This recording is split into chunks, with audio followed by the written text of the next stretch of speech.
ట్రిప్‌కి 4కి స్టార్ట్ అవుదాం అనుకోని 7కి స్టార్ట్ అయ్యే వాళ్ళు ఎవరైనా ఉన్నారా? హలో అందరికీ.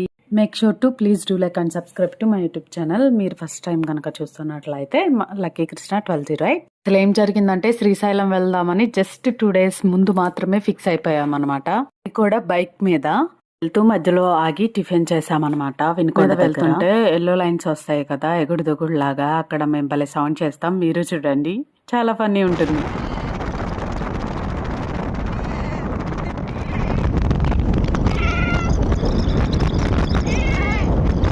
బడ్జెట్ కూడా చూసుకొని వెళ్ళండి. రోడ్ సైడ్ బైక్ మీద ట్రిప్ అంటే చాలా ఉంటుంది. పిల్లలు ఉన్న వాళ్ళైతే నేను డెఫినెట్లీ నో చెప్తాను, చాలా ఇబ్బంది అవుతుంది. లైఫ్లో మటుకి ఒక్కసారైనా ఎక్స్పీరియన్స్ చేయాలి. చాలా చాలా చాలా చాలా చాలా బాగుంది ఎక్స్పీరియన్స్. అయితే నాకు చాలా నచ్చింది. శ్రీశైలం ఫుల్ వీడియో అయితే నా ఛానల్ నేమ్ కింద ఉంది. ప్లీజ్